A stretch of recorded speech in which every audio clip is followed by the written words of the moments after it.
Yanumendipenda wakati sikustahili. You are the one I lean on when I am so tired. You are the rescue when I need a hand. You are my rescue when I need your hand. Let me dance for you. Let me sing your glory. Let me say, oh, if it wasn't for your love and mercy, your love and mercy, mercy, mercy, your mercy, mercy, mercy, your Lord of mercy, mercy, mercy, your mercy, mercy, mercy, your Lord of mercy. Yeah, Papa, mercy, you deserve the glory. Yeah, Papa, you deserve the glory. On my wedding day, Papa, merci, merci, graduation day, merci, merci, promotion, nous disons merci. Maneno yako matamu nayasikia, mkono wako imara unanishika, nikikuomba Baba huchewi, nikikuita Baba uitika, nikuimbie unisikie, usikie sala yangu toka moyoni. Let me say, oh, if it wasn't for your love and mercy, your love and mercy, mercy, mercy, your mercy, mercy, mercy, your Lord of mercy, mercy, mercy, your mercy, mercy, mercy, your Lord of mercy. Yeah, Papa, mercy, you deserve the glory. Yeah, Papa, you deserve the glory. On my wedding day, Papa, merci, merci, graduation day. You are the one I lean on when I am so tired. You are the rescue when I need a hand. You are my rescue when I need your hand. Let me dance for you. Let me sing your glory. Let me say, oh, if it wasn't for your love and mercy, your love and mercy, mercy, mercy, your mercy, mercy, mercy, your Lord of mercy, mercy, mercy, your mercy, mercy, mercy, your Lord of mercy. Yeah, Papa, mercy, you deserve the glory. Yeah, Papa, you deserve the glory. On my wedding day, Papa, merci, merci, graduation day, merci, merci, promotion, nous disons merci. Maneno yako matamu nayasikia, mkono wako imara unanishika, nikikuomba Baba huchewi, nikikuita Baba uitika, nikuimbie unisikie, usikie sala yangu toka moyoni. Let me say, oh, if it wasn't for your love and mercy, your love and mercy, mercy, mercy, your mercy, mercy, mercy, your Lord of mercy, mercy, mercy, your mercy, mercy, mercy, your Lord of mercy. Yeah, Papa, mercy, you deserve the glory. Yeah, Papa, you deserve the glory. On my wedding day, Papa, merci, merci, graduation day, merci, merci, promotion, nous disons merci. Aïe, aïe, aïe, aïe, aïe, aïe, aïe, aïe, aïe, urimane rukundo, urimane nyemabasi. Yeah, Papa, you deserve the glory. Yeah, Papa, you deserve the glory. On my wedding day, Papa, merci, merci, graduation day, merci, merci, promotion, nous disons merci. Yeah, Papa, you deserve the glory. Yeah, Papa, you deserve the glory. merci, graduation day. Merci, merci, promotion. Nous disons merci. Imana urahambaye muri byose, nta wasa nawe gitare cy'amahanga. Turagushimye kubw'akanya keza wongeye kuduha, turagushimye kubw'umwanya mwiza wongeye kutugenera mwami. Turavuze ngo izina ryawe nirishyirwe hejuru, turavuze ngo ineza yawe mwami niganze hano hantu mu izina ryawe Yesu Kristo. Twageze mu isaha y'igitangaza, isaha tugomba guhura nawe mwami, tugomba kubona gukora kwawe gukora mwami. Niyo mpamvu twizeye wowe muri aya masaha, niyo mpamvu duhanze amaso wowe muri aya masaha, niyo mpamvu duhanze amaso kuri wowe mwami, kuko nta handi gutabarwa kwacu kwaturuka, nta handi twabona gutabarwa kwacu mwami guturuka kuri wewe wenyine data mwiza. Ni wewe wenyine, ni wewe wenyine, ni wewe wenyine mwami. Niyo mpamvu duhamagaye presence yawe muri uyu mwanya, duhamagaye gukora kwawe mwami, kugira ngo uze wiyerekane kandi uzugaragare. Ngwino uganze hagati muri twebwe, ngwino utegeke Mwuka Wera, ngwino uyobore, ngwino wiyerekane muri byose, ngwino uduhe icyo kuvuga mwami, kuko twebwe ubwacu ntacyo twabasha. Ngwino wiyerekane, ngwino wigaragaze mwami, ngwino ugaragaze gukora kwawe kudasanzwe, ngwino uhure n'imitima ya benshi mwami muri aya masaha, kuko uri Imana kandi uri Imana ibikora, kuko uri Imana kandi uri Imana ibishoboye. Mu izina ryawe Yesu Kristo, reka ineza yawe yonyine ikomeze itegeke, reka ineza yawe yonyine ikomeze igaragare, reka ineza yawe yonyine ikomeze iganze mwami. Mu izina ryawe Yesu Kristo, reka gukora kwawe konyine gutegeke papa. Niwe wenyine dukeneye muri uyu mwanya, niwe wenyine dukeneye muri uyu mwanya, niwe wenyine duhamagaye aya masaha. Ngwino ubane natwe mwami, ngwino utegeke mwami, ngwino ugaragare mwami, ngwino wiheshe icyubahiro hano hantu mu izina rya Yesu Kristo. Ngwino we wenyine wigaragaze nk'Imana, ngwino we wenyine ugira ibyo ukora hagati muri twebwe, kuko uri Imana kandi uri Imana ibishoboye, kuko uri Imana kandi uri Imana ibibashije. Nyiringabo Imana, niwe wenyine dukeneye, niwe wenyine dukeneye muri aya masaha, niwe wenyine dukeneye muri aka kanya. Mu izina ryawe Yesu, mu izina ryawe Yesu, mu izina ryawe Yesu, reka Umwuka Wera agaragare, reka Umwuka Wera ategeke mu izina ryawe mwami. Ngwino wiyerekane muri byose, ngwino usura imitima ya benshi mwami, ngwino wiheshe icyubahiro muri aya masaha mu izina ryawe Yesu, kuko ukwiriye kandi uhambaye. Turaguhamagaye mwami, ngwino ugaragare nk'Imana, ngwino utegeke kuko ushoboye, ngwino wiheshe icyubahiro muri byose mwami, kuko we wenyine ubibashije, ari we wenyine ubishoboye, kuko niwe wenyine ufite icyo wavuga ku buzima bwacu, niwe wenyine mwami ufite ijambo. Izina ryawe Yesu turakwemereye mwami, ngwino wiyerekane muri byose, ngwino utegeke mwami wanjye, ngwino wiheshe icyubahiro hano hantu, ngwino uyobore mwami, ngwino wigaragaze muri byose kushoboye mwami. Mu izina ryawe Yesu mwami wanjye urakoze, amen. Hallelujah. Hallelujah. Imana yacu ishimwe cyane. Praise be to God. Dushimye Imana kubw'uyu mugoroba w'usoza cyumweru. Great evening.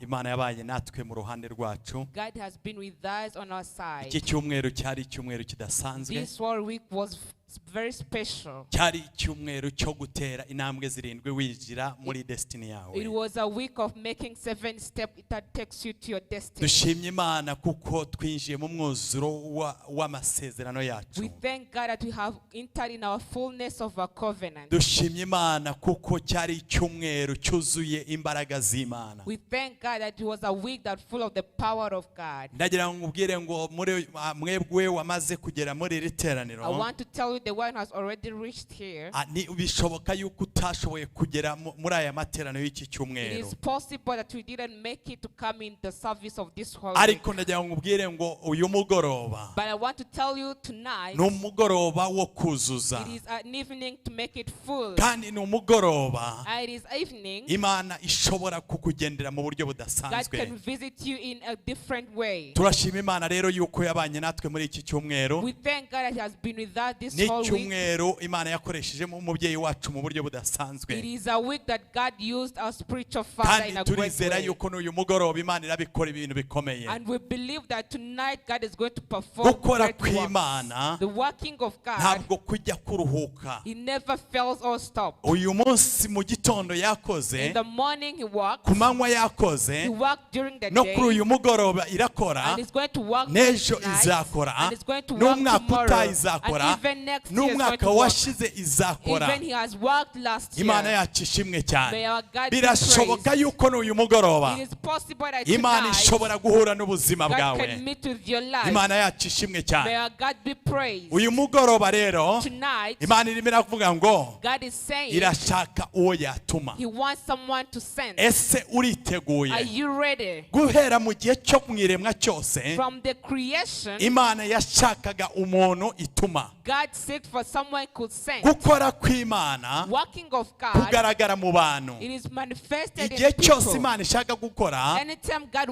want to Imana work, ikoresha abantu God uses people. Imana yacu ishimwe cyane May our God be praised. ndagira ngo ubwire ngo I want to tell you, abantu Imana bose yakoresheje all the people that was used by God, nta muntu wari ushoboye there wasn't the great and great person. nta muntu wari ushoboye kumva yuko yari ashoboye kugira ngo ahagararire There is Imana none was able to stand for buri God. muntu wese yatangaga excuse Everyone could give excuses. buri muntu wese yavugaga yuko adashoboye Everyone could say he's not able. birashoboka yuko nawe uyu mugoroba urimo kuvuga yuko nyanjye si Imana yankoresha It is possible for you that you are saying maybe God couldn't use me. ariko ndagira ngo utangarize ngo But I want to declare to you, wowe washoboye kuboneka muri aya the one who materaniro is able to come to this nawe service, udukurikiye and online even the one following us ni online, wowe Imana ishaka gukoresha it is you God wants to use. kugira ngo Imana iguhindure umuntu For udasanzwe God to change you to a great kugira ngo person. Imana iguhindure ube icyitegererezo cy'abenshi For God to change you to be a good kugira ngo example imirimo of y'Imana many. yiyerekane mu buzima For the bwawe works of God to be manifested in your life. aho ukubonye uwo ari we wese yifuje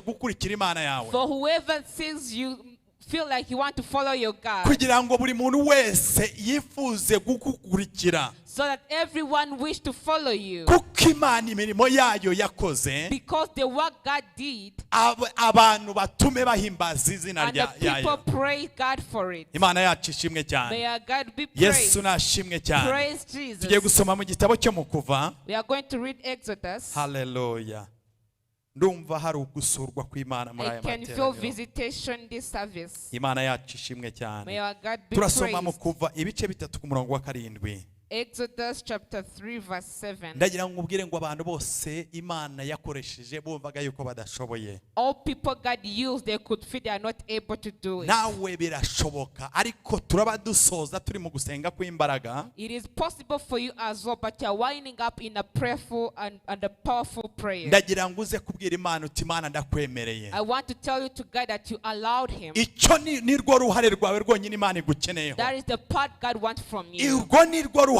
rwawe kumva yuko wemeye yuko Imana igukoresha That is your part to feel like you are allowed God to use you. Imana yacu ishimwe May cyane our God be igihe praised. igihe Mose Imana yahamagaraga Mose When God called Moses, Imana yaramuhamagaye God called him, ibanza kumukuramo imitekerezo yose yo kwa Farawo and He removed all the thoughts from kugira ngo Pharaoh, ashobore kuba umuntu udasanzwe for him to be extraordinary. wo kugira ngo acungure ubwoko umurongo wa 8 aravuga ngo kandi manuwe no kubakiza mbakure mu maboko y'abanyegiputa mbakure muri icyo gihugu mbajyane mu gihugu cyiza kigari cy'amata n'ubuki gituwemo n'abanyakanani n'abaheti n'abamori n'abaferizi n'abahivi n'abayebusi umurongo wa 9 aravuga ngo nuko dore gutaka kw'Abisirayeli kwangezeho kandi nabonye agahato k'abanyegiputa babahata umurongo wa 10 nuko none ngwino ngutume kuri Farawo ukure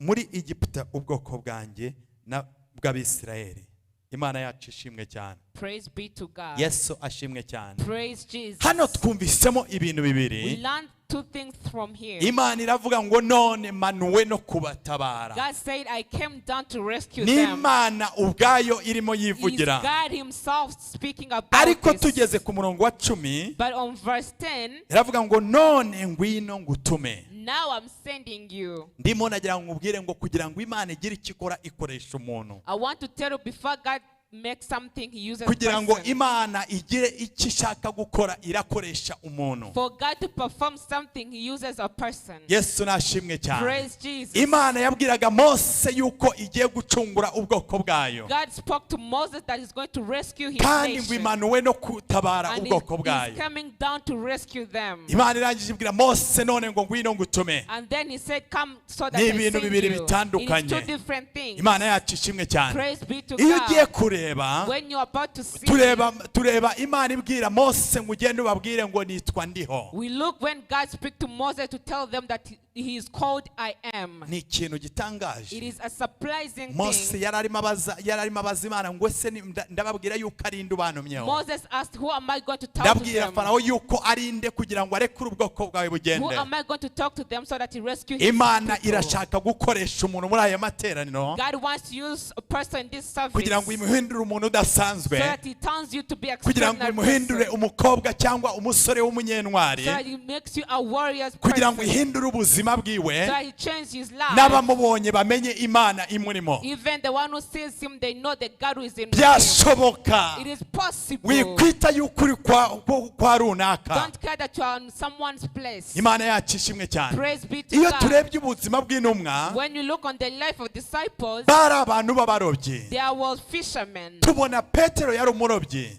Peter was fisherman. Yari umuntu ariko Imana imubonamo ikintu kidasanzwe. But when God looked at him, he could be an extraordinary person. Imubonamo yuko ari umurobyi He w'amafi. could see that he's a fisherman. Ariko irangije But then iramubwira ngo guhera uyu he munsi said to them, starting from ntabwo now, ukiri umurobyi you are w'amafi, no longer a fisherman. ahubwo uraza kuba umurobyi You are w'abantu. going to take people instead. Naje gutangazwa n'ikintu I was kimwe. surprised by one thing. Imana ifata Petero utarize, God took Peter who was not educated. yongera ifata Paulo wari warize I iby'amategeko, took Paul who was educated. bose ibahindura abantu Then he badasanzwe, turned them to the extraordinary people. ibaha izina ryo kuba apostle He cyangwa gave them to intumwa. be known as apostles. Imana yacu ishimwe cyane. Praise be to God. Wikwita yuko umuntu yaba ari mu by'isi ari umuntu udasanzwe, Don't care about someone could be an extraordinary in ariko this nagira ngo worldly ubwire thing. ngo Imana ishobora kuguhindura umuherwe But I want to tell God can change you to be a rich person ku rwego on mpuzamahanga, international level. n'umuntu wize ishoramari. Even the good one, the business. Imirimo y'Imana A iratangaje. working of God is great. Imana ikura Petero wari umurobyi, God removed Peter as a fisherman. irangije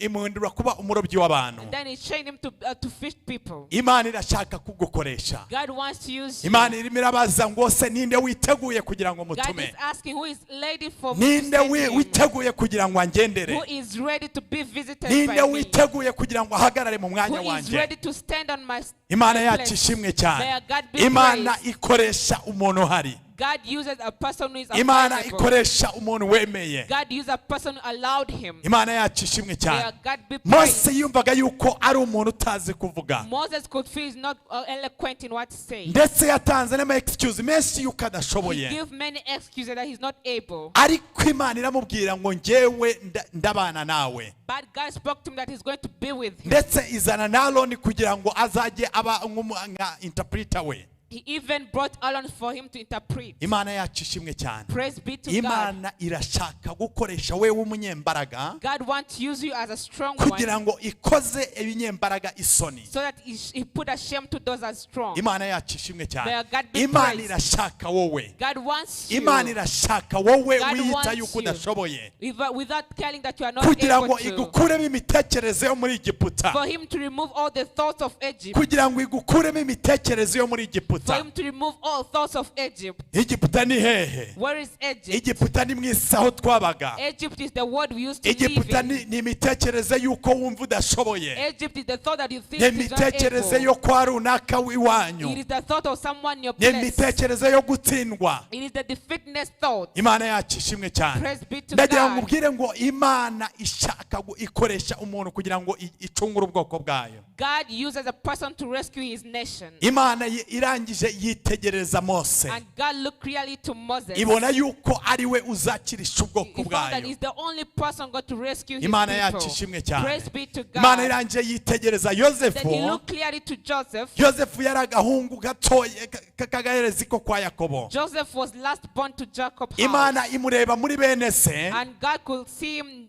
with his siblings. irangije ngo yajyaga ajya kurega bene se ibyo bakoze He bidakwiriye could go to speak what his brothers did with is not good. ayarangiza akajya kurega bene se yuko bakoze ibizira cyangwa And bidakwiriye he could speak about that bad thing that his brothers did. irangije And iramwitegereza then he looked clearly to him. imana yinjira mu buzima bwe God entered him within his life. yemera yuko agurishwa He allowed it for him to be yemera sold. yuko ajya kwa He potifari allowed for him to go to yemera Potiphar's yuko house. He agambanirwa allowed for him to be ariko betrayed. kubw'umugambi w'imana wari ku buzima bwe But because the purpose of God was upon his kugira ngo mu life, gihe gikwiriye for in the right time, azacungura azabe prime minister he will be prime mu gihe minister. gikwiriye In the right time, imana imushyira muri gereza God put him in the prison. iramutoza He trained him kugira ngo mu gihe for in gikwiriye the right time kugira ngo azabe prime minister wo mu gihugu for him to cy'Egiputa be a prime minister for Egypt. imana yacu ishimwe cyane Praise be to wikwita God. n'ubuzima waba urimo kunyuramo Don't care about your life or passing emerera through. imana yuko wemeye kugira ngo ugendere imana Allow God and agree on him that you want to be used emerera by imana him. yuko wowe uhari imana igukoreshe Agree for God so that he may use you. mu gihe ubona imana irashaka umuntu muri iyo presence God wants a person in that presence. imana yacu ishimwe cyane Praise be to kugira ngo God. imana iguhindure umuntu udasanzwe For God to change you to extraordinary yosefu person. yihanganiye iyo mihate yose Joseph was patient to others, ariko yemera kubaha imana but he obeyed God. yemera kugendana He n'imana walked with yemera God. kubaha no He kubahisha imana allowed to obey God. yemera kuzira ikintu cyose He cyamutandukanya allowed to n'imana be punished to everything that could ariko mu separate gihe him from God. gikwiriye But in the right time, imana imugeza aho yari irimo God take kumuhagarara him to where he has destined for him to hari aho stay. imana irimo kuguhamagarira uyu There is somewhere mugoroba God is calling you to hari aho reach. imana igushaka There is somewhere God wants you to be. birashoboka yuko hari ubuzima urimo It kunyuramo is possible you're passing through some life. ariko ndagira ngo ubwire ngo But I want to tell you, imana ikoresha umuntu God uses a person kugira ngo ikirishe ubwoko to bwayo heal, to rescue his aho people. ngaho uri muri urwo rugo In that place, ni wowe imana ishaka it is gukoresha where God wants you. wowe muri icyo kigo You're in that ni wowe organization. imana ishaka kugira ngo uzane ikinyuranyo It's you God wants you to bring wowe difference. kuri uyu musozi You on this mountain. wowe muri iri You terero on this service. ni wowe imana ishaka kugira ngo ubashe gukora ibintu It's bidasanzwe you God wants to do great ariko things. ntabwo uraho ibishyuyurwa But you haven't get uyu revelation munsi about niba it. wamenyaga agaciro ufite If you could know the very uyu munsi well, niba wamenyaga yuko uri umuntu if udasanzwe you could know that you're extraordinary uyu person, munsi niba wamenyaga yuko imana ari wowe ishaka if you know that God wants you, wemera imana allow God, imana iragukoresha ibintu God is going to bidasanzwe use you for a imana great yacu thing. ishimwe cyane Praise be iyo to tugiye God. kureba mu gitabo cya esiteri When you look in the book of Esther, tuhasanga agakobwa k'umunyagano we found this young lady. imana yacu ishimwe cyane Praise be to God. ariko nkunda hano But I love the place. musaza we w'umuyuda yaramubwiye ngo When his brothers talked to her, aramubwira ngo ahari icyakwimitse muri iyo he ntebe said, maybe what make you to ahari come to the icyakuzanye throne, ibwami maybe what made you to come in ni the ukugira kingdom, ngo ube umuntu is w'umumaro for you to be an ni important ukugira ngo person. imana ikirishe wowe muri uwo Is for you to mwanya God to use you in that moment. icyatumye imana igushyira aho ngaho What made God to put you in that icyatumye place? uvukira muri uwo What muryango made you to be born from that icyatumye family? wowe uba muri ako kazi We made you to be in that icyatumye job. imana ikujyana ku ishuri For God to take you to icyatumye imana school. ikuzana muri iri torero For God to take you to the icyatumye church. uba umunyarwanda For you to be no Rwandan. kugira ngo imana igukoreshe ibintu It is for bidasanzwe God to use you to no kugira ngo imana extraordinary things. iguhindure umuntu It is for God udasanzwe to change you to a no good kugira ngo ube person. icyitegererezo For you cy'abandi to be a good example. moridekayi yarangije aramubwira ngo Mordecai speak to him, to her. wahari icyakwimitse muri uwo mwanya Maybe what made you clone on that place no kugira ngo is for you wowe Imana ari wikoresha God uses you. kandi nutabikora And if you don't do it, nta kabuza surely abayuda the bazatabara. Jews are going to be rescued. Iyo utemeye gukorera kugira ngo wumvire ijwi When ry'Imana you don't agree on the voice of God, no kwemera kugira ngo Imana and igukoreshe, even God use you, Imana izana undi, God bring other kuko person. Imana yo ntabwo yabuze manpower, Because God never lacks ntabwo manpower. Imana yabuze abikoresha, God never lacks manpower. ariko Imana But God irimo iravugana nawe muri uyu mugoroba. God is speaking to you tonight. Ni wowe Imana It is you and God. ishaka It's you God wants kugira ngo so that yiyerekane manifest himself nk'Imana as God mu buzima bwawe, in your life, kugira ngo Imana iguhindure umuntu so udasanzwe, that God change you to a special kugira ngo person, ushobore gukora ibintu so that abandi you can do bananiwe, what others couldn't do, kugira ngo ushobore kugira ngo ube umuntu for you udasanzwe. to be a special person. Imana, Mose yemerera Imana, Moses agrees and allowed God,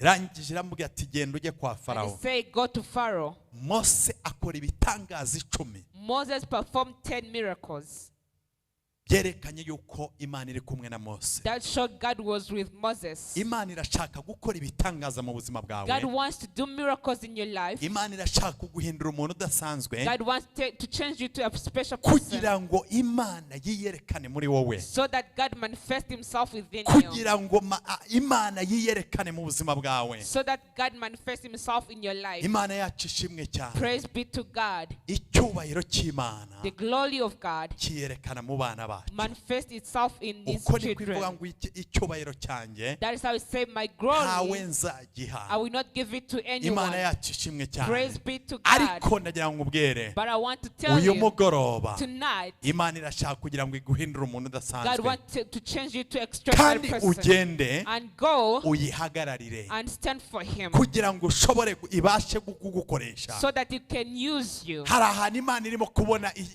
urimo kubona akazi kayo, There is a place God sees its work. hari aho Imana irimo kubona gap, There is where God sees a hari gap. aho Imana irimo kubona hari icyo ishaka gukora, There is somewhere God wants to do hari aho something. Imana ishaka kugira ngo abantu bayo bayimenye. There is somewhere God wants his people to know him. Imana ihamagara Aburahamu. When God called Abraham, Aburahamu yari umucuruzi Abraham was a businessman w'iwabo, in his country. ariko irangije imuhamagara ari umwe. But then he called him as only one. Irangije iravuga ngo ngwino hari aho nshaka And then kugutwara. he spoke to him, come so that I take you Mose somewhere I want. arangije Aburahamu yumvira kugendana And n'Imana. Abraham obeyed to walk with God. Imana irashaka kugukura mu muryango w'iwanyu. God wants to take you from that family of Imana yours. irashaka God kukuzamurayo wants to elevate from kugira there, ngo ube inyenyeri y'umuryango so that you be w'iwanyu. the star of your family. Imana irashaka kukuzamura God wants to elevate you, kugira ngo aho ngaho utuye so that where you live, Imana yiyerekane mu buzima God bwayo. reveal himself in your life. Ntabwo urimo kunyumva. You haven't had Imana irashaka kukuzamura God wants to elevate you, kugira ngo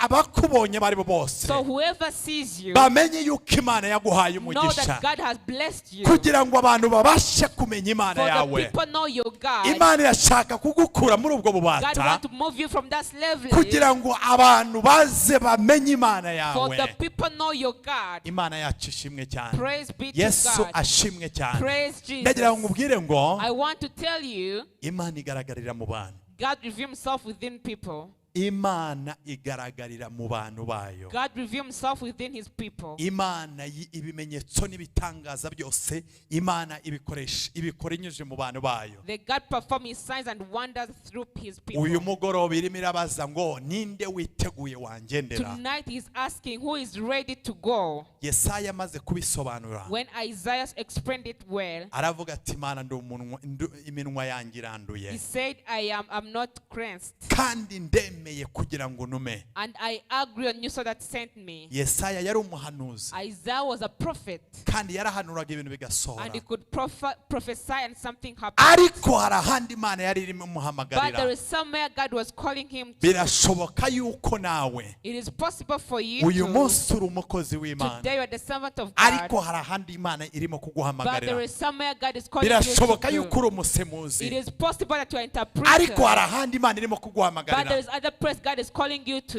birashoboka yuko waba uri It umuririmbyi. is possible you may be a worshiper. Yesaya yari umuhanuzi w'Imana Isaiah was a prophet of kandi God, yari akomeye and he cyane, was a great man. ariko amenya yuko And he knew very well yuko hari aho Imana there is imuhamagarira. somewhere God is sending him. Arangije aritaba And then he answered. aravuga ati Mana He said, God, ndi hano I'm here. numa Send me. nditabye I answered. nemeye yuko I nakugendera. agree so that he might go for Yesu you. nashimwe Praise be cyane, to Jesus. Yesu nashimwe Praise cyane. be to Jesus. Imana ikoresha abantu God uses people kugira ngo icungure ubwoko bwayo. so that he rescues his nation. Imaze icyo gihe yari imaze guhamagara He Aburahamu, has called Abraham that time. yahamagaye Nowa. He called Noah.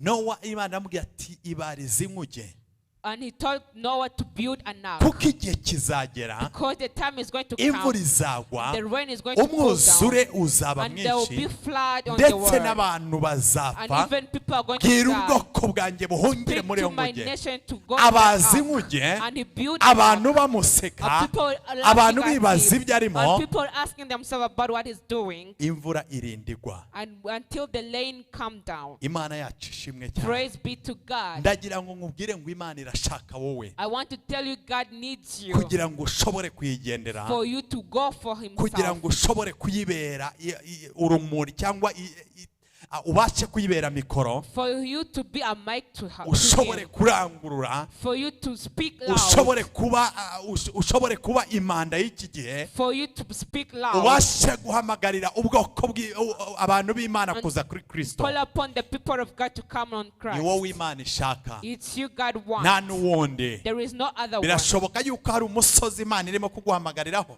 It is possible God is calling you on a mountain. Birashoboka yuko hari ahandi nawe Imana irimo It is kuguhamagarira. possible God is calling you to another Uyu place. mugoroba Tonight, emerera Imana, arouse God ubwire uti Imana and say, God, ndemeye, I agree. yobora intambwe zanjye, Lead my steps ibitekerezo and byanjye even my thoughts. ubikuremo iyindi Remove mitekerereze. every thought from me. Birashoboka yuko wiyumvaga yuko ugomba kuba uri umukristo uterana, It is possible you feel yourself as just a normal Christian, ariko hari aho Imana iri but there guhamagarira, is somewhere God is calling hari aho you to Imana go. ishaka There is kugutwara, somewhere God is wanting hari to icyo take Imana you. ishaka There is kugukoresha, something God wants hari to uwo use you Imana to. ishaka uba we. There is someone God wants to change you to. Yesu amarana imyaka 3 Jesus spent 3 years n'intumwa with disciples arimo azihindura when he was changing them kugira ngo babe intumwa azasigira umurimo.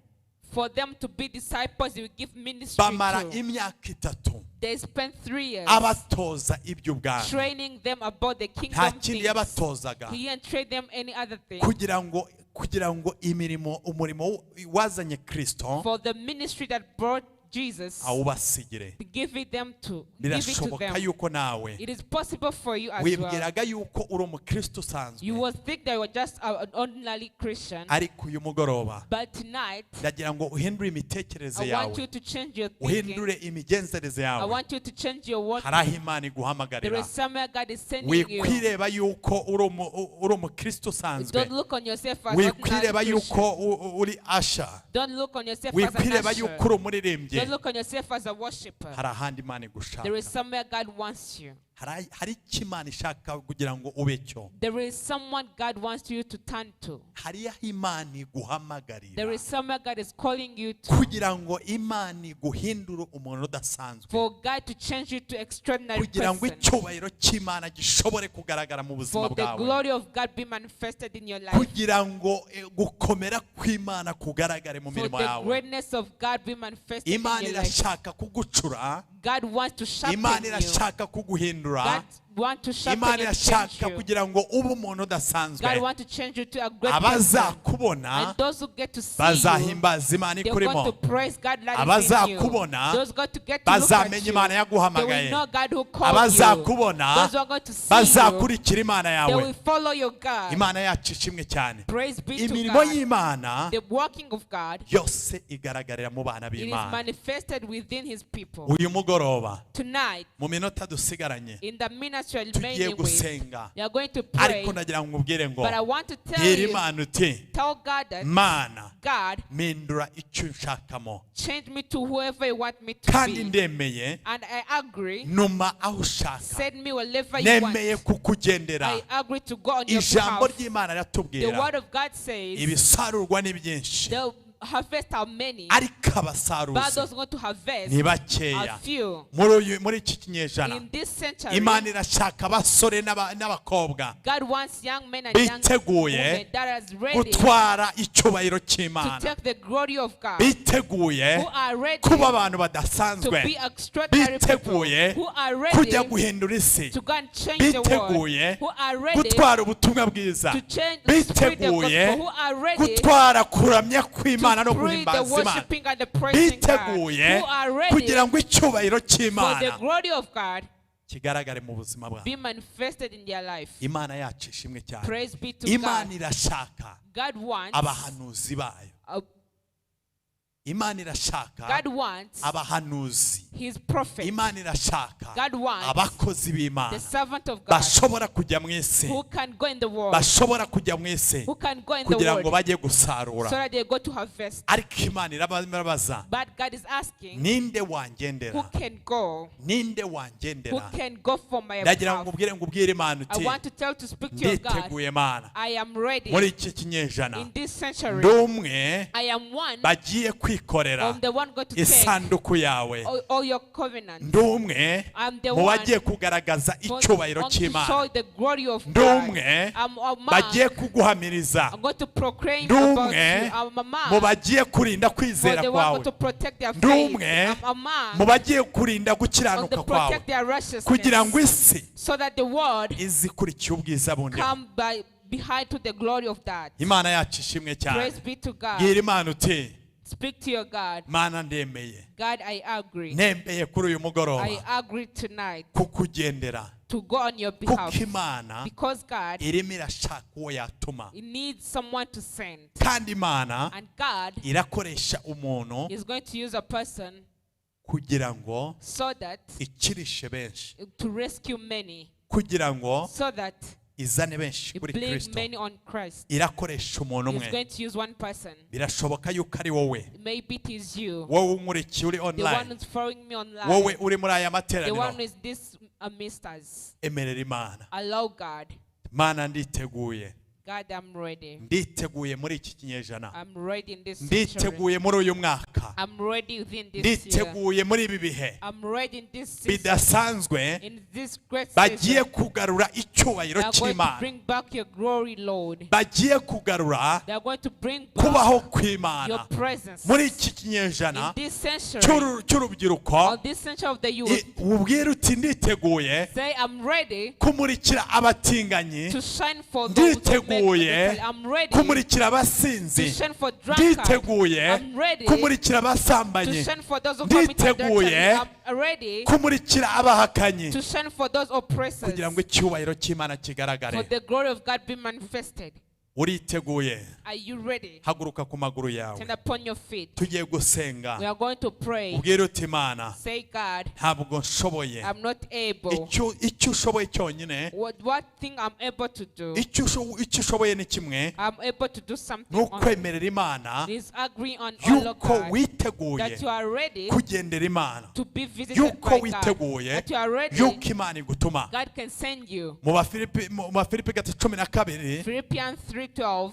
haravuga ngo dushobozwa byose na We Kristo, are enabled to do all by Christ Jesus. kandi Imana ni yonyine niyo And idushoboza. it's God only who enables us. Niwemerera Imana, If you agree on Imana God, iragushoboza, God is going to Imana enable iraguha you. imbaraga, God is going to give Imana you strength. irakwambika icyubahiro God is going cyayo, to give you Imana glory. irakwambika God is ubudahangarwa, going to give you Imana glory. iraguha icyo kuvuga, God is going to give you what Imana to iraguha speak. ishurirwa, God is going Imana to give you iraguha revelation. ubwenge, God is going to give you Imana iraguha courage. imbaraga, God is going to give you strength kugira ngo so that ushobore gutwara be able to ubutunzi take bw'Imana of the wealth of God hanze outside uzane benshi kuri and Kristo. bring many on Christ. Ibisarurwa ni benshi The harvest are plenty, ariko abasaruzi ni but those bakeya. who are harvesting Muri are uyu few. mwaka, Within this year, muri iki kinyejana, within this century, Imana iremera abaza, God is asking, ninde witeguye who is kungendera? ready to go on my behalf? Ninde witeguye kungendera? Who is ready to go on my Bwira Imana behalf? uti muri uyu mugoroba Say to God, say numvise tonight, ijwi ry'ijambo I heard ryawe the word of God yuko ushaka uwakugendera. that you need someone to Mu go on your izina rya behalf. Yesu, In the name of Jesus, Mana nyiringabo, Father God, nyiributware, Father God, uyu mugoroba tonight ndemeye, I agree, ndaje imbere I yawe came before kugira ngo you, Uwiteka so that Lord umindure God, uwo ushaka, sent me to wherever kugira you ngo want me to be, nshobore so that to be gutwara able ubutumwa to bwawe, spread the gospel, kugira ngo nshobore for me to kuba be umuntu able to be udasanzwe, an extraordinary kugira ngo person, nshobore for me to be kuba uwo able kwifuzwa. to be an Mu extraordinary izina person. rya Yesu, In the name of Mana Jesus, ndakwinginze Uwiteka, Father God, in the uyu name of mugoroba Jesus, tonight, sanga ubwoko bwawe, meet with your abemeye people, Nyagasani and Data, those who agree, bemeye Lord, kukugendera, and they agree to go on bemeye your kugendera behalf. ngo Mwami They agree baguhagararire, to go and stand on your bemeye behalf. kuba ambasada They bawe, agree to be your bemeye ambassadors. guhagarara ku misozi They agree bashaka. to stand on the Mu mountain you izina want rya them to. Yesu, In the name of Mana Jesus, yobora intambwe zabo, let their steps yobora in the name of amaso yabo, let their yobora eyes, imitekerereze let their yabo, thoughts, yobora ubuzima bwabo, let their kugira life, ngo bashobore so that they could kugira ngo be bagere able, ku musozi they could bashakaho. reach to the mountain they want. Mu izina rya Yesu, name of Jesus, ahari birashoboka it is possible yuko aho bari bahagaze that they were standing, bibwira yuko ariho they bashaka, thought is where you want ariko them mu to izina be. rya Yesu, But in the name of fungura Jesus, amaso y'umutima wabo, open the eyes of their Mana heart ubayobore, and let them bashobore kujya so kure, that they could lead bashobore far, kugera so kure. they could lead Mu far. izina rya In Yesu, the name of muri Jesus, iki kinyejana in this century, ukeneye that you need abagore n'abapapa, men and women, abasore n'inkumi young men and young bashobora ladies, kugira ngo batware icyubahiro who cyawe. can take your Mu glory. izina rya In Yesu, the name of Jesus, Mana ijambo ryawe your riratubwiye word has said, ngo ibisarurwa ni byinshi the harvest is ariko plenty, abasaruzi ni bakeya. but those who harvest are Mana few. nyiringabo papa, Father God, turemeye muri uyu we mugoroba, agree tonight. turemeye Uwiteka Imana We ikomeye. agree, Lord God. Mana ducure, Oh, sharpen Mana us. dutsindure, Sharpen us, Mana Lord. twambike imbaraga, Give us duha strength. amaso y'umwuka, Give us spiritual hindura eyes. ibitekerezo byacu, Change our thoughts. hindura imigenzereze Change yacu, our walking. duhindura abasore n'inkumi, Change us as duhindura young abapapa men and young n'abamama. ladies. Mu izina rya In the Yesu, name of Jesus, bashize amanga, that is a bold bashize amanga. that has Mu izina bold rya enough. Yesu, In the name of Jesus, birashoboka yuko twari dutinze it mu is cyumba cyo possible to hejuru. have been in the upper room. Mu izina rya Yesu, In the name of ariko Jesus, Uwiteka Imana ikomeye, God, Lord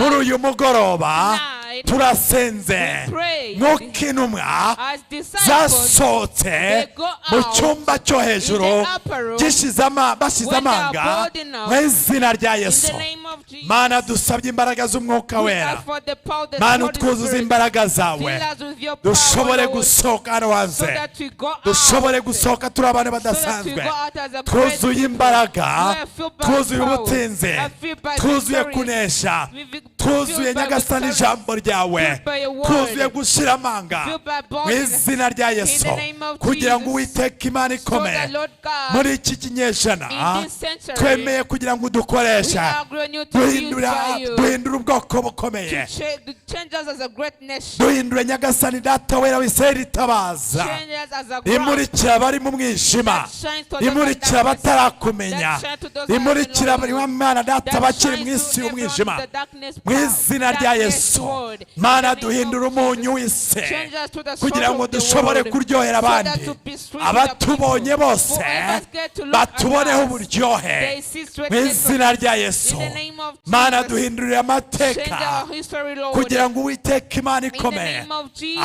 abatubonye whoever look at bamenye us, yuko Mwami they know that Imana God, dusenga, the God that I pray Imana for, dukorera, the God that we Imana serve, twakurikiye, the God that have followed, y'ukuri Imana that is God, ihindura amateka, who changes history, ikura ku that cyavo, remove from the ikicaranya ashes, n'ibikomangoma. and make us to sit on Mu with the izina prince. rya In Yesu, the name of Mana Jesus. turemeye, Yes, twemeye Lord. Nyiringabo, We agree, turemeye Lord. Papa, We agree, tuje imbere Lord. yawe We come muri before iki you. kinyejana, This twemeye century. kuba abantu badasanzwe, Oh, we agree twemeye to be kuba intumwa, extraordinary. twemeye We kuba agree to be abahanuzi, apostles. twemeye We kuba agree to be abavugabutumwa, prophets. twemeye ku bantu mwami bashobora kugarura icyubahiro cyo kuramya mu izina rya Yesu muri iki kinyejana. Turemeye papa, tuje imbere yawe duhindura abantu badasanzwe, duhindura abanyembaraga, duhindura abatinze. Reka dukore ibyo abantu bananiwe, reka dukore ibyananiranye mu izina rya Yesu. Duhe ubwenge papa, duhe ubwenge mwami, duhe ubwenge bwo kukumenya, duhe ubwenge bwo kumenya ubwami bwawe muri iki kinyejana mu izina rya Yesu. Mana nyiringabo papa, mu izina rya Yesu turi abanyenege nkeya. Mose yavuze yuko adashoboye. Mu izina rya Yesu natwe mwami Yesu turibona yuko tudashoboye, turibona yuko turi abanyembaraga nke mu izina rya Yesu. Ukona yuko na Gideon yaravuze ngo byashoboka gute jewe wo mu muryango w'abanase, jewe umuherereze, ariko Uwiteka Imana ikomeye uramubwira ngo genda nk'uko imbaraga zawe zingana mu izina rya Yesu. Tugiye nk'uko imbaraga zawe zacu zingana, tugiye nk'abanyenege nkeya, ariko Uwiteka Imana ikomeye ushobora kuduhindura abanyembaraga, ushobora kuduhindura abantu badasanzwe, ushobora kuduhindura abatinze, ushobora kuduhindura abantu badasanzwe muri iki kinyejana. Turemeye papa mu izina rya Yesu, dukoresha iby'ubutsinze, dukoresha iby'ubutwari, dukoreshe mu izina rya Yesu. Twambika ubutsinze, twambika ubunesha, twambika imbaraga mu izina rya Yesu.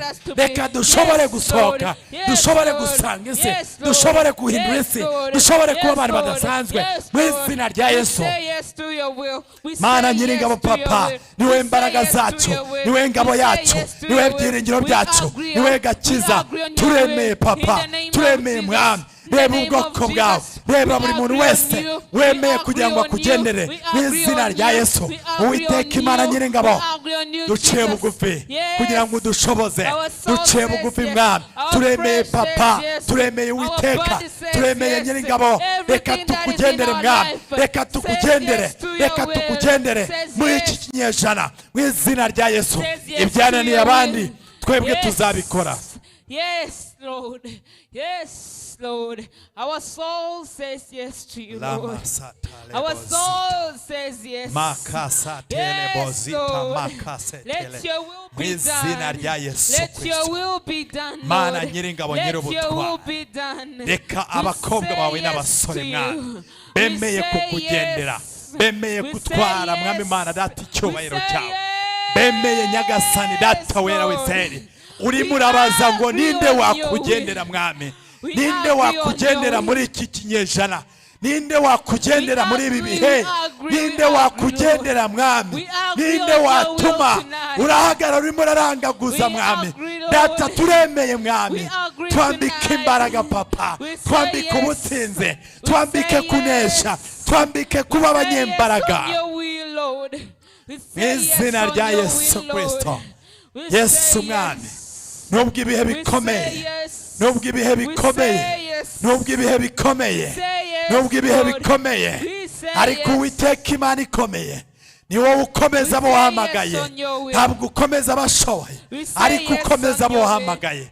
Mana nyiringabo papa, reba abasore n'abagabo, reba abamama mwami bemeye kugira ngo mwami bakugendere muri iki kinyejana. Mana bashoboze, Mana bashoboze, Mana bambike imbaraga, Mana bambike imbaraga mu izina rya Yesu Kristo, kugira ngo muri iki kinyejana mwami Mana bashobore kukugendera mu izina rya Yesu. Yes, Lord. Yes, Lord. Hallelujah. Yes, Lord. Oh, yes, yes. Mwuka wera turakwinginze. Mwuka wera, mwuka wera, mwuka wera. Turakwinginze mwami tuyobore ku misozi twifuzaho. Mwuka wera turemeye. Yes, Lord. Hallelujah. Yego, yego, yego. Urakoze mwami. Urakoze papa. Turemeye mwami, turemeye mwami, turemeye mwami.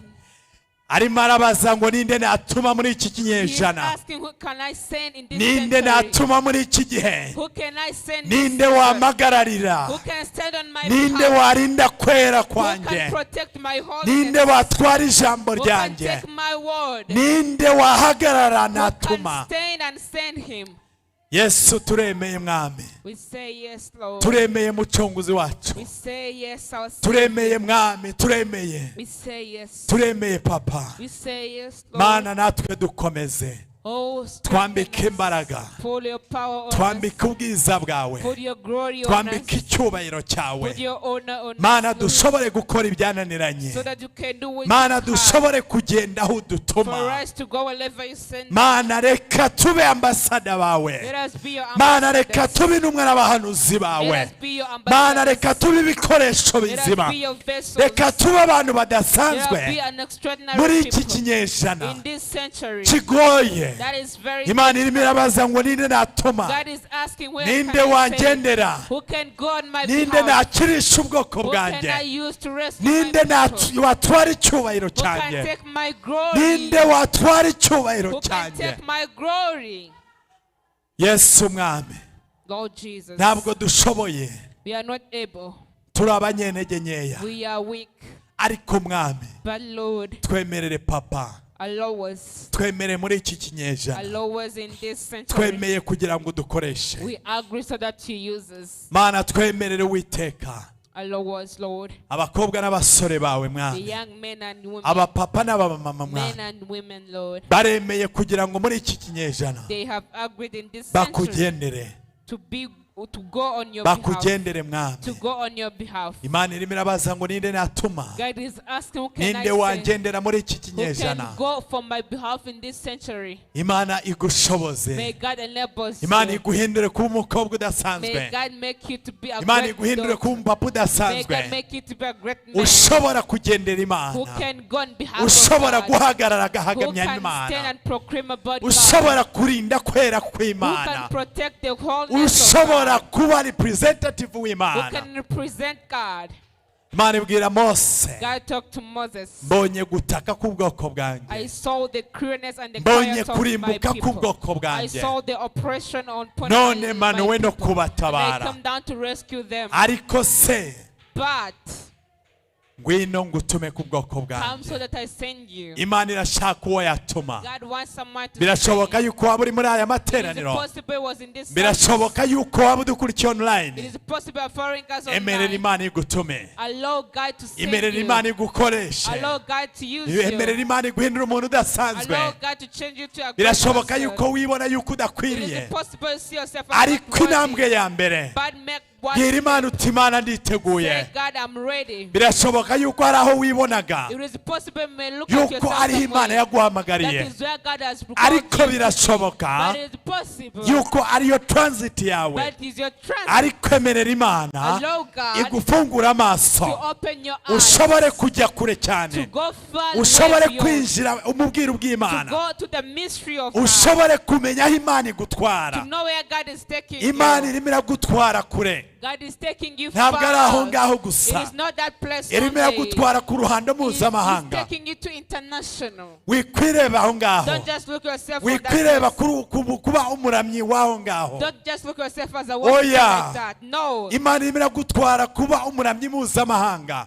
God is taking you to be a worshiper. Wikwireba kuba international. umusemuzi wo kuwa gatatu no Don't kuwa look on yourself as gatanu. interpreter of on Wednesday, Oya. Friday. No. Imana irimo iragutwara kuba umusemuzi God is mpuzamahanga. taking you to be an interpreter with international. Imana iraguhamagarira ku rwego mpuzamahanga. God is calling you on international level. Wikwireba yuko uri umucuruzi muri iyo karitsiye. Don't look on yourself as a business. Hari man, that's umusozi you. Imana irimo There is a kuguhamagariraho. mountain God is Imana calling irimo on you iraguhamagara to. kuba umucuruzi God is mpuzamahanga. calling you to be a businessman that is international. Wikwireba kuba protocol wo muri uru Don't look rusengero. on yourself being an usher in this church. Oya. No. Imana irimo iraguhamagarira God is calling you kuba you protocol to be mpuzamahanga. a nation who is international. Wikwireba kuba umushumba Don't look on yourself being a wo pastor mw'itorero rimwe. in one church. Imirimo iraguhamagarira kuba God is calling you to be intumwa a mpuzamahanga. great apostle Imana irimo international. iravuga ngo God is saying, ninde natuma, who can I ninde send? wangendera. Who can go? Imana yacu Our God ntabwo ari Imana yo kuri uyu musozi is gusa, not a God on this ntabwo mountain ari Imana yo only. mu muryango He's gusa, not a God in the ni family only. Imana ibera icyarimwe He's a hose, God of omnipresence. ni Imana y'isi, He's a God of omnipresence. ni Imana igushaka. He's God one who wants you. Wikwisuzugura Don't despise on yourself yuko ntakishoboye, that you are not able. wikwireba yuko Don't look on yourself like uciriritse.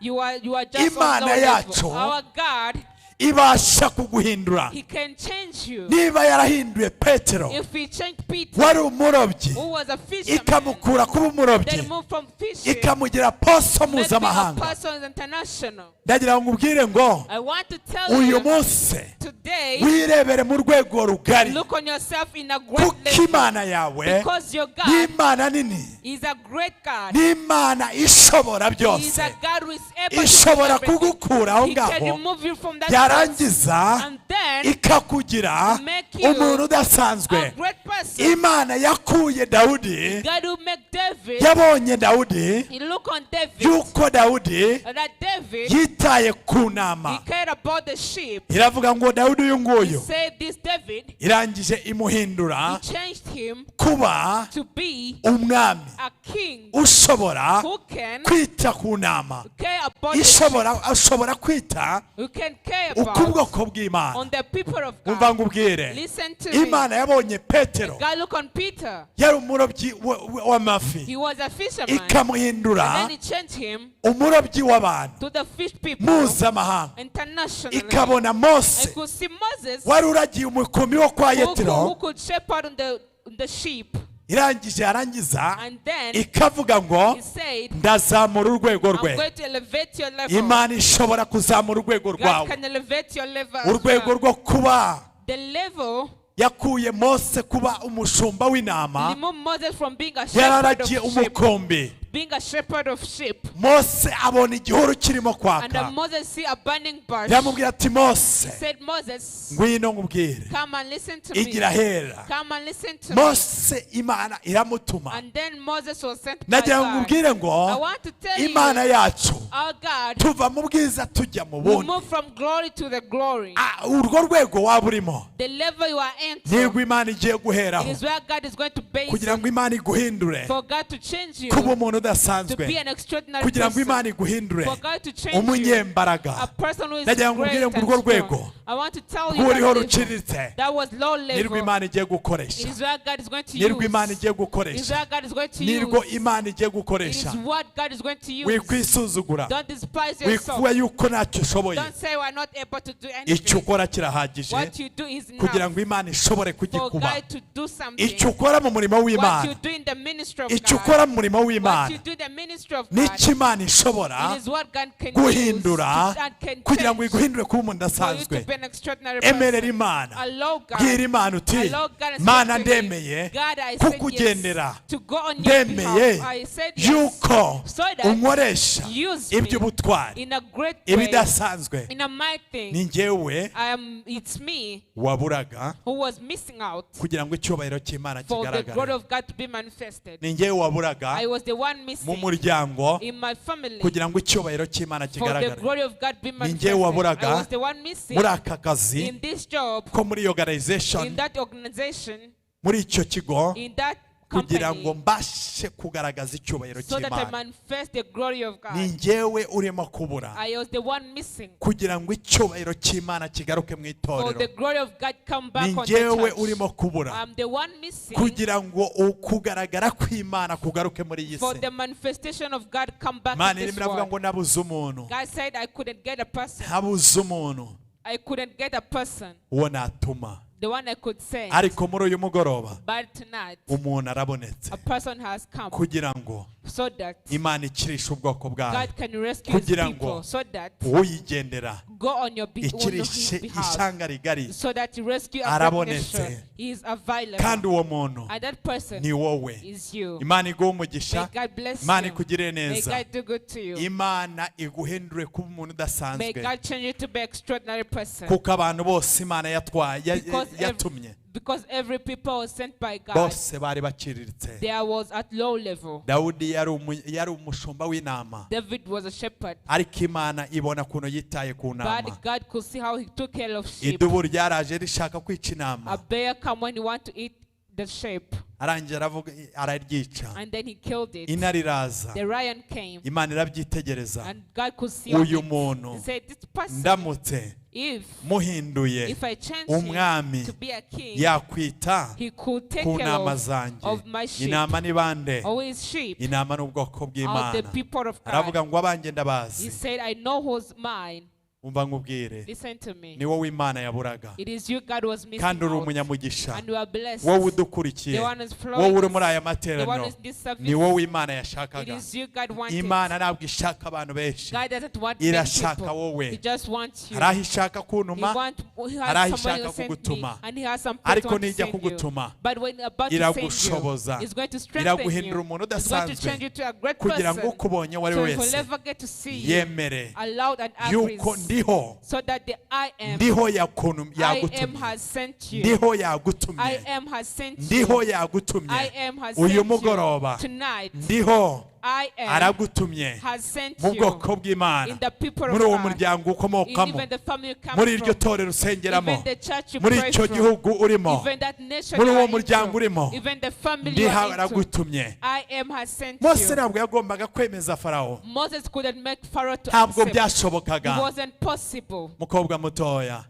Imana yo mu ijuru, May the heaven Imana God, nkorera the God I mu serve, izina rya in the Yesu, name of Jesus, mpagaze ahera as I h'Imana, stand in the holy place, Imana yo mu ijuru may the heaven God, igukorera may he igitangaza. do miracle Uku for kwezi you. kutararangira Before this month uzaba ends, ufite indirimbo May you y'amashimwe have a song mu of izina rya thanksgiving Yesu. in the name of Jesus. Umva nkubwire, Listen to Mose me. ntabwo yagombaga kwemeza Farawo, Moses couldn't make Pharaoh to ariko accept, yaramubwiye ngo but he said, ndiho yakuntumyeho. I am has sent me to Ndagira ngo you. nkubwire ngo I want to tell you, mukobwa mutoya, daughter of umva God, nkubwire, listen to me. Imana ishobora The byose. God who is able to do everything. Umva nkubwire, Listen to me. nyumva neza, Listen to me. nyumva neza, Listen to me. hindukira hano ndebe. Yobu yigeze kuvuga, Job said, yaravuze ngo, he said, hagarara aho ngaho ndeba neza. stand there. Yobu yaravuze ngo, Job said, inshuti n'abavandimwe bose the friends and siblings, bamaze kumushiraho, when they go away from him, amatungo yose amaze and kugenda, all the cattle's gone away. arangije aravuga ngo, Then he said, uko byaba bimeze kose, whatever it may be, umucunguzi wanjye ariho. my Savior is Ndagira ngo here. nkubwire I ngo, want to tell you, Yobu arangije aravuga ngo, Job said, ntabwo nzava muri uyu mubiri I will not go away from this nabonye place umucunguzi wanjye. before I see my Umva Savior. nkubwire, Listen to me. ntabwo uzava muri You uyu will mubiri never go away from this place. icyubahiro cy'Imana The kitagaragaye glory mu of buzima God be bwawe. manifested upon Ntabwo your life. uzava muri uyu You mubiri will not die from Imana this place itagaragaye mu buzima before bwawe. God reveal himself in your Imana life. iguhe umugisha. May God bless you. Umva nkubwire, Listen to me. ndimo ndasoza. I'm winding up. Mose ntabwo yagombaga kwemeza Farawo, Moses couldn't make Pharaoh to accept. ntabwo It byashobokaga, wasn't possible. ariko yaramubwiye ngo, But he said, ndiho yakuntumyeho. I am sent me to you. Yarangije abwira n'ubwoko And then bw'Imana he speak the people of yuko God, ndiho yakuntumyeho. that I am sent Icyo me ni to cyo you. kimenyetso. That is the sign. Imana izagendana nawe. God is going to walk with Wikwireba you. mu ntege Don't nkeya, look in your weakness. wikwireba yuko Don't udashoboye. look on yourself as you're not able. Oya. No. Mose n'ubwoko ntabwo ubwoko bw'Imana ntabwo bagombaga kumwemera, Even the people of God couldn't accept Moses. ariko Imana yaramubwiye ngo, But God spoke to him. genda umubwire ngo ndiho Go yakuntumyeho and said, I am sent me to kandi you. nzabana And nawe. I'll be with you. Imana izabana nawe. God is going to be with you. Wikwireba yuko Don't udashoboye, look yourself as not wikwireba able. umuryango Don't ukomokamo, look on about your family. ariko Imana But irashaka God wants guhindura abantu to change people, kuba abantu bayo, for the people to come on ubwoko him, bwayo, to the people of God, ambassadors, being kuba ambassadors, abantu bakiriritse, for a low level people, kugira ngo bagaragaze icyubahiro cy'Imana. for them to manifest the glory Imana of God. ibagirire neza. May God do good to Kubaho you. kw'Imana kube ku buzima May the bwanyu. presence of God be upon your Data life. turagushimiye. We thank you, Lord. Duciye bugufi mwami. We humbled ourselves. Twemeye kukugendera. We said yes to go on your Ubwoko behalf. bwawe mwami. The people of you, Bemeye they kukugendera. agreed to go on your behalf. Turakwingize mwami. We intercede you. Nk'uko Mose yavuze ngo As Moses said, ngo nutemera kugendana natwe if you don't allow for you to go with ntabwo us, tuzagenda. we are not go anywhere. Mana turakwinginze. We beseech you, Lord, Gendana natwe. walk with us. Gendana natwe Walk mwami. with us, Lord. Gendana natwe. Walk with us. Udutumye You have sent us mu masega. in the wolves. Udutumye You have sent us mu isi. in the world. Ariko mwami But Lord, turakwinginze. we intercede Gendana you. na buri wese Walk with everyone wemeye who kukugendera. agreed to go on your Mana behalf. umushobozi. Enabled him. Muhindura ubwoko Change bukomeye. him to a great nation. Abazamumenya bose Forever God to get to know bazamenya him. Imana. They will know God. Abazamumenya For bose, those who got to get to know him. abazabwira bose Forever God to speak to. bamenye yuko uri kumwe nawe. They will know that you are with him. Turabanyantege nkeya, We are weak, ariko ijambo ryawe riratubwira but your word says ngo dushobozwa na Kristo we are duha able to imbaraga. do all by Christ who Mana strengthens us. dushoboze. Strengthen us, Lord. Ambika abakobwa bawe, Dress all your ambika young ladies. abamama bawe, Dress all the ambika women. abapapa bawe, Dress men. ubambika imbaraga, Dress them with the strength. ubashoboze Strengthen them. kugira ngo bashobore guhindura Make them to be able to isi, change the world. isi The world. mu izina rya In Yesu. the name of Jesus. Sabiye umugisha I mwami bless umuntu wese waje muri iri every teraniro. person come this service. Mana nyir'ingabo, Oh Lord, reka iri joro let tonight hagira uwo wiyereka. leave himself to you. Reka mwami Lord, umuntu wese a udukurikiranye, person following Mana us, muri iri joro live tonight. ibimenyetso May the n'ibitangaza, miracles and inzozi signs, zidasanzwe, our great Mana dreams, zisanga ubwoko be bwawe. on your people, Kibe Lord. ikimenyetso, Be a sign. kibe ikimenyetso Be a sign yuko uri kumwe nabo. that you are with them. Kibe ikimenyetso Be a sign yuko wadutumye ku bwoko that you bwawe. send us as your people. Turagushimiye. We thank you Tuguhaye and we icyubahiro. glorify you. Icyubahiro ni icyawe. Your glory belongs Gendana to you. n'ubwoko bwawe, Walk with your ubarinde people. mwami Protect them. imbaraga z'umwijima, In the power of imigambi darkness. yose All y'umwanzi, the purpose of mu the izina evil. rya In Yesu. the name of Jesus, Ikiganza cyawe, may your hand, umugisha wawe the blessing, ube ku bwoko be bwawe upon them none n'iteka now ryose. and forevermore. Amen. Amen. Imana ibahe umugisha May God bless kandi you. Imana ibagirire May He neza. do good to you. Kubaho kw'Imana kube ku buzima May bwanyu. the presence of God be upon your life. Shalom. Shalom.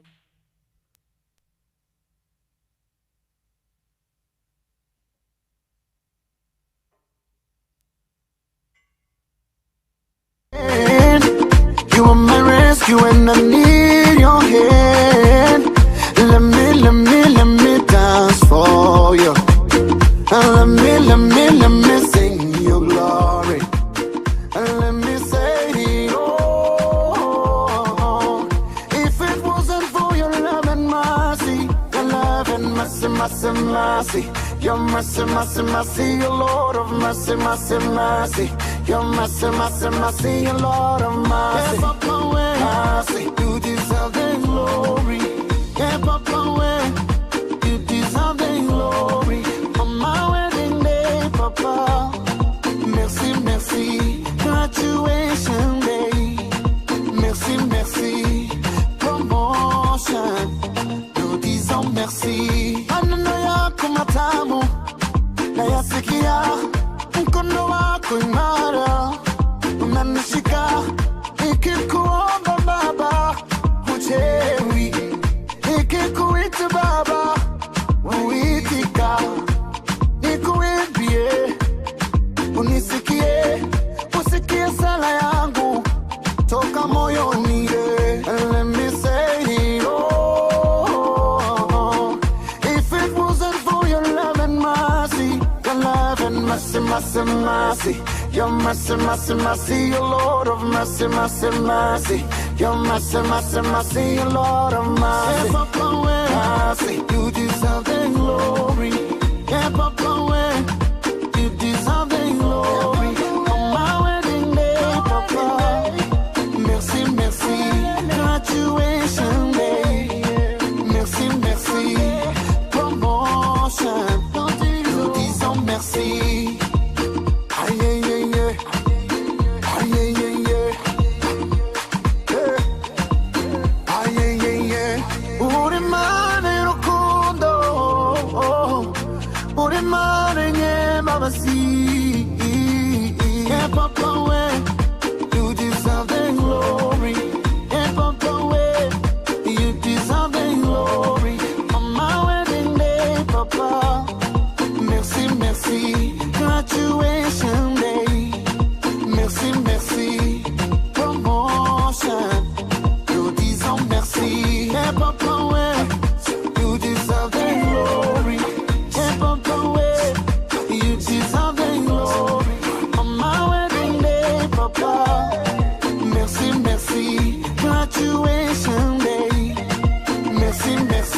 Papa.